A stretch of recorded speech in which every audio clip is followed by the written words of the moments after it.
ಕಂದಾಯ ಇಲಾಖೆಯಿಂದ ಒಂದು ಒಳ್ಳೆ ರೂಲ್ಸ್ ತಂದಿರೋದೇನ್ ಗೊತ್ತಾ, ಎಲ್ಲಾನು ಡಿಜಿಟಲ್ ಆಗಬೇಕು ಅಂತ.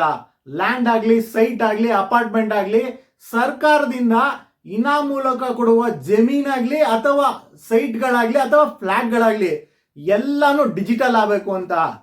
ಏನಕ್ಕೆ ಅಂತ ಈ ವಿಡಿಯೋಲಿ ನನಗೆ ತಿಳಿದಿರಂಗೆ ನಿಮ್ ಜೊತೆ ಹಂಚ್ಕೊಂಡಿದ್ದೀನಿ. ಯಾವುದೇ ತರದ ಪರ್ಸನಲ್ ಆಗ್ಲಿ ಉದ್ದೇಶಪೂರ್ವಕವಾಗಿ ಹೇಳಿಲ್ಲ, ಜಸ್ಟ್ ಅವೇರ್ನೆಸ್. ಬ್ಯಾಂಕ್ ಮೂಲಕ ಬಂದಿರೋ ಜಮೀನ್ಗಳನ್ನ ಡೆವಲಪರು ಅಥವಾ ಬಿಲ್ಡರ್ಗಳು ತಗೊಂಡ್ಬಿಟ್ಟು ಲೇಔಟ್ ಮಾಡ್ತಾ ಇದ್ದಾರೆ ಅಂದಾಗ ಒಂದ್ ಕಡೆ ಬೇಜಾರಾಗ್ತಾ ಇದೆ. ಈ ವಿಡಿಯೋಲಿ ಇನ್ನೊಂದು ಬೇಜಾರು ಏನಪ್ಪಾ ಅಂದಾಗ, ಎಷ್ಟೇ ಒಳ್ಳೆ ಮಾಹಿತಿ ಶೇರ್ ಮಾಡಿದ್ರು ನಮ್ ಜನಕ್ಕೆ ಅರ್ಥ ಆಗಲ್ಲ. ಯಾಕಂದ್ರೆ ಅವ್ರಿಗೆ ಆ ಡಾಕ್ಯುಮೆಂಟ್ ಬಗ್ಗೆ, ಆ ಡಾಕ್ಯುಮೆಂಟೇಶನ್ ಬಗ್ಗೆ ನಾಲೆಜ್ ಇರಲ್ಲ. ಯಾರ್ದೋ ನಂಬಿಕೆ, ಯಾರ್ದೋ ಭರವಸೆ, ಯಾರೋ ನಮ್ ಜೊತೆ ಇರ್ತಾರೆ, ಅವ್ರು ನಮಗ್ ಸಹಾಯ ಮಾಡ್ತಾರೆ ಅನ್ಕೊಂಡು ಒಂದು ಪ್ರಾಪರ್ಟಿನ ಇನ್ವೆಸ್ಟ್ ಮಾಡಕ್ ಹೋಗ್ತೀರಾ ಅಂದಾಗ ದಯವಿಟ್ಟು ಆ ತಪ್ಪನ ಮಾಡಕ್ ಹೋಗ್ಬೇಡಿ. ದಾಖಲೆಗಳಿಲ್ದಿರುವ ಡಾಕ್ಯುಮೆಂಟು ಯಾವತ್ತು ನಿಮಗೆ ಅದು ಸಹಾಯಕ್ಕೆ ನಿಲ್ಲಲ್ಲ.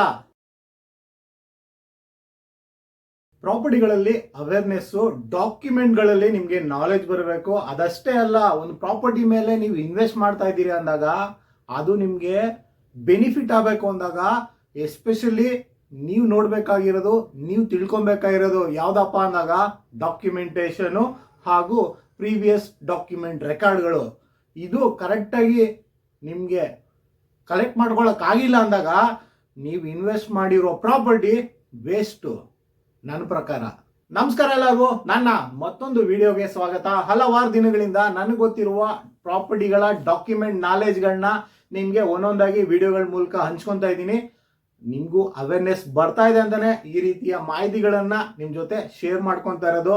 ಇವತ್ತು ನಾನು ಈ ವಿಡಿಯೋಲಿ ನಿಮ್ ಜೊತೆ ಹಂಚ್ಕೊತಾ ಇರುವ ಇನ್ಫಾರ್ಮೇಶನ್ ಯಾವ್ದಪ್ಪ ಅಂದಾಗ, ಈ grant land, schedule caste, schedule tribes ಅವ್ರಿಗೆ ಸರ್ಕಾರದಿಂದ ಗ್ರ್ಯಾಂಟ್ ಮೂಲಕ ಕೆಲವು ಆರ್ಟಿಕಲ್ ಹಾಗೂ ಸೆಕ್ಷನ್ಗಳ ಮೂಲಕ ಪ್ರಾಪರ್ಟಿಗಳನ್ನ ಅವ್ರಿಗೆ ಇನಾ ಮೂಲಕ ಕೊಟ್ಟಿರ್ತಾರೆ. ಈ ತರ ಇನಾ ಮೂಲಕ ತಗೊಂಡಿರೋ ಪ್ರಾಪರ್ಟಿಗಳು ಈಗ ಹೇಗಿದೆ, ಏನೇನ್ ಮಾಡ್ತಾ ಇದ್ದಾರೆ, ಈ ರೀತಿಯಾಗಿ ಇನಾಮಾಗಿ ತಗೊಂಡಿರೋ ಪ್ರಾಪರ್ಟಿನ ಆಲ್ರೆಡಿ ಡಿಸ್ಪೋಸ್ ಮಾಡ್ಬಿಟ್ಟಿರ್ತಾರೆ. ಏನೆಲ್ಲ ಮುಂದೆ ಸಮಸ್ಯೆಗಳು ಅಂದ್ರೆ ಈಗ ಬರ್ತಾ ಇದೆ ಅನ್ನೋದ್ರ ಬಗ್ಗೆ ಕೆಲವು ಅವೇರ್ನೆಸ್ ಇನ್ಫಾರ್ಮೇಶನ್ಗಳನ್ನ ತಿಳಿಸೋಣ ಅಂತಾನೆ ಈ ವಿಡಿಯೋ ಮಾಡಿರೋದು. ಹೇಗೆ ಆಶ್ರಯ ಯೋಜನೆ ಮೂಲಕ ಒಂದು ಸೈಟ್ ನ ಕೊಡ್ತಾರೋ ಅದೇ ರೀತಿನೇ ಬಡವರಿಗಂತಾನೆ ಒಂದು ಫಾರ್ಮಿಂಗ್ ಲ್ಯಾಂಡ್ ಗಳನ್ನ ಕೊಡ್ತಾ ಇದ್ರು. 1 ಎಕರೆ, 2 ಎಕರೆ, 3 ಎಕರೆ, 4 ಎಕರೆ, ಈ ತರ ನೀವು ಫಾರ್ಮಿಂಗ್ ಮಾಡಿ ಫಾರ್ಮರ್ಗಳಾಗಿ, ಜಮೀನ್ದಾರ್ಗಳಾಗಿ ಅಂತ ಒಂದು ಇನಾ ಮೂಲಕ ಜಮೀನ್ಗಳನ್ನ ಕೊಡ್ತಾ ಇದ್ರು.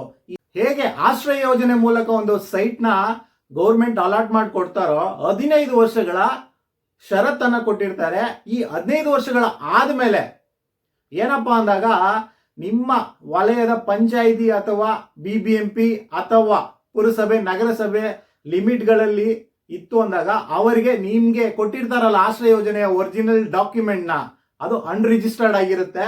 ಆ ಡಾಕ್ಯುಮೆಂಟು ಹಾಗೂ ನಿಮ್ಮ ದಾಖಲೆಗಳನ್ನ ಕೊಟ್ರಿ ಅಂದಾಗ ಅವರು ವೆರಿಫೈ ಮಾಡಿ, ಸರ್ವೆಯಲ್ಲಿ ಚೆಕ್ ಮಾಡಿ ಇದು ಆಶ್ರಯ ಯೋಜನೆಗಾಗಿ ಮೀಸಲಾದ ಜಾಗ ಅಂತ ಕನ್ಫರ್ಮ್ ಆದ್ಮೇಲೆ ನಿಮಗೆ ಸಬ್ ರಿಜಿಸ್ಟರ್ ಆಫೀಸಲ್ಲಿ ಒಂದು ಡಾಕ್ಯುಮೆಂಟ್ ರೆಡಿ ಮಾಡ್ಕೊಡ್ತಾರೆ.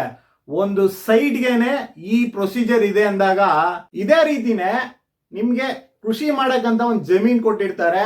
ನೀವು ಸಾಗುವಳಿ ಚೀಟಿ ಹಾಕೊಂತೀರಾ, ನಿಮ್ಗೂ 15 ವರ್ಷಗಳ ಅವಧಿ ಇರುತ್ತೆ. 15 ವರ್ಷ ಆದ್ಮೇಲೆ ತಿರ್ಗಾ ರೀಮಂಜೂರ್ ಮಾಡ್ಕೊಡ್ತಾರೆ. ರೀಮಂಜೂರ್ ಆದ್ಮೇಲೆ ನೀವು ಅರ್ಜಿ ಸಲ್ಲಿಸಿ, ಈ ಜಮೀನಿಗೆ ನನಗೆ ಮಾಲೀಕತ್ವದ ಹಕ್ಕು ಕೊಡಿ ಅಂತ ನೀವು ಅರ್ಜಿ ಹಾಕಿ ರಿಕ್ವೆಸ್ಟ್ ಮಾಡಿಕೊಂಡು ತಹಸೀಲ್ದಾರು ಹಾಗೂ DC ಗಳಿಂದ ಪರ್ಮಿಷನ್ ತಗೊಂಡು ಆರ್ಡರ್ ಮಾಡಿಕೊಂಡು ಗೆಜೆಟ್ ಪಾಸ್ ಆಗಬೇಕು. ಆ ನಂತರನೇ ನೀವು ಆ ಪ್ರಾಪರ್ಟಿನ, ಆ ಜಮೀನ ಮಾರಕ್ಕಾಗೋದು. ಈ ರೀತಿ ಗ್ರಾಂಟ್ ಮೂಲಕ ಒಂದು ಜಮೀನ್ಗಳು ಬಂದಿರ್ತವೆ. ಹೇಗೋ ಅವರು RTCಲಿ ಹಾಗೂ ಡಾಕ್ಯುಮೆಂಟ್ ಅಂದ್ರೆ ರಿಜಿಸ್ಟರ್ಡ್ ಡಾಕ್ಯುಮೆಂಟ್ ರೆಡಿ ಮಾಡಿಕೊಂಡು ಅವರು ಆ ಪ್ರಾಪರ್ಟಿಗೆ ಓನರ್ಶಿಪ್ ರೈಟ್ಸ್ ತರ ತಗೊಂಡ್ಬಿಟ್ಟು ಮಾರಾಟ ಮಾಡ್ಬಿಡ್ತಾರೆ, ಯಾವುದೇ ತರದ ಕ್ಯಾನ್ಸಲೇಷನ್ ಮಾಡಿಲ್ಲದೆ. ಇದು ಗೊತ್ತಿಲ್ಲದ್ರೆ ಎಷ್ಟೋ ಡೆವಲಪರ್ಗಳು, ಎಷ್ಟೋ ಬಿಲ್ಡರ್ಗಳು ಆ ಜಮೀನ ಖರೀದಿ ಮಾಡ್ಬಿಟ್ಟು ಲೇಔಟ್ ಮಾಡ್ಬಿಟ್ಟು ಮಾರ್ಬಿಟ್ಟಿದ್ದಾರೆ. ಆಮೇಲೆ ಸಮಸ್ಯೆ ಬರುತ್ತೆ, ಇದು ನಮ್ಗೆ ಗೊತ್ತೇ ಇಲ್ಲ ಅಂತ ಹೇಳ್ತಾರೆ. ಸಿಗಾಕೊಳ್ಳೋದು ಯಾರು ಹೇಳಿ? ನಮ್ಮಂತ ಸೈಟ್ ತಗೊಂಡ ನಾಗರಿಕರು. ಈ ರೀತಿ ಗ್ರ್ಯಾಂಡ್ ಮೂಲಕ ಬಂದಿರೋ ಜಮೀನ್ ಅಂತ ರೆಕಗ್ನೈಸ್ ಮಾಡಿ ಕ್ಲಾರಿಟಿಯಾಗಿ ತಿಳಿಸೋರು ತುಂಬಾ ಕಮ್ಮಿ.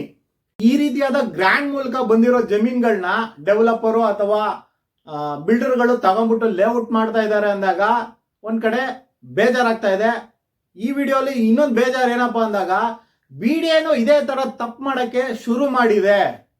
BDAದು ಎಷ್ಟೋ ಲೇಔಟ್ಗಳು ಇವಾಗ ಫಾರ್ಮೇಶನ್ ಮಾಡ್ತಾ ಇದ್ದಾರೆ, ಆದ್ರೆ ದಾಖಲೆಗಳನ್ನ ಕರೆಕ್ಟ್ ಆಗಿ ಚೆಕ್ ಮಾಡಿಲ್ಲದೆ, ವೆರಿಫೈ ಮಾಡಿಲ್ಲದೆ ಒಂದು ಸೇಲ್ ಡೀಡು, ಒಂದು RTCಲಿ ಅವ್ರ ಹೆಸರು ಬಂದಿದೆ ಅಂತ ಕಾರಣಕ್ಕೆ ಆ ಲೇಔಟ್ ನ ಫಾರ್ಮೇಶನ್ ಮಾಡ್ಬಿಟ್ಟು ಆ ಲೇಔಟ್ ಅಲ್ಲಿ ಬಿಲ್ಡ್ ಆಗಿರೋ ಜಾಗನ ರಿಟರ್ನ್ ಲ್ಯಾಂಡ್ ಓನರ್ಗೆ ಕೊಡ್ತಾ ಇದ್ದಾರೆ. ಆ ಲ್ಯಾಂಡ್ ಓನರು ಆ ಪ್ರಾಪರ್ಟಿಗಳನ್ನ ಡಿಸ್ಪೋಸ್ ಮಾಡ್ತಾ ಇದ್ದಾರೆ. ನಾಳೆ ಕಂದಾಯ ಇಲಾಖೆಯಿಂದ ಅಥವಾ DC ಆಗ್ಲಿ ತಹಸೀಲ್ದಾರ್ ಆಗ್ಲಿ ಬಂದು ವೆರಿಫೈ ಮಾಡಿದ್ರು ಅಂದಾಗ ಯಾರಿಗೆ ಸಮಸ್ಯೆ? ಎಸ್ಪೆಷಲಿ ಇತ್ತೀಚೆಗೆ ಲ್ಯಾಂಡ್ ಓನರ್ ಶೇರ್ ರೇಷಿಯೋ ಇಂದ BDA ಸೈಟ್ಗಳನ್ನ ನೀವೇನಾದ್ರೂ ರಿಜಿಸ್ಟರ್ ಮಾಡ್ಕೊಳ್ತಾ ಇದ್ರೆ ದಯವಿಟ್ಟು ನೀವು ಒಂದ್ಸತಿ legal opinion, legal documentation check ಮಾಡಿಸಿ ಆ ಜಮೀನ್ದಾರಿಗೆ ಹೇಗ್ ಬಂತು ಅನ್ನೋದನ್ನ ಕ್ಲಾರಿಟಿ ತಗೊಳ್ಳಿ. ನಾಳೆ ದಿನ ನಿಮ್ಮ ಸೈಟ್ ನ ನೀವೇ ಉಳಿಸ್ಕೊಬೇಕು. ಯಾವುದೇ ಸರ್ಕಾರ ಆಗ್ಲಿ ಸಪೋರ್ಟ್ ಬರಲ್ಲ. ಇದೊಂದು ಅವೇರ್ನೆಸ್ ಕೊಡೋಣ ಅಂತಾನೆ ಈ ವಿಡಿಯೋ ಮಾಡಿರೋದು. ಡಾಕ್ಯುಮೆಂಟ್ಗಳು ತೋರಿಸಿ, ಎವಿಡೆನ್ಸ್ಗಳು ತೋರಿಸಿ ಅಂತ ಕೆಲವರು ಅನ್ಕೊಬಹುದು. ನಾನ್ ತೋರ್ಸಕ್ ರೆಡಿ. ನನ್ನ ಜೊತೆ ಯಾರು ನಿಲ್ತೀರಾ? ನನ್ಗದ್ ಬೇಕಾಗಿರೋದು. ನಾನ್ ತೋರಿಸ್ಬಿಟ್ಟು ಸಮಸ್ಯೆಗೆ ಸಿಗಾಕೊಳ್ಳಕ್ಕೆ ನಾನೇ ದಡ್ಡನ ನಿಮ್ ತರ.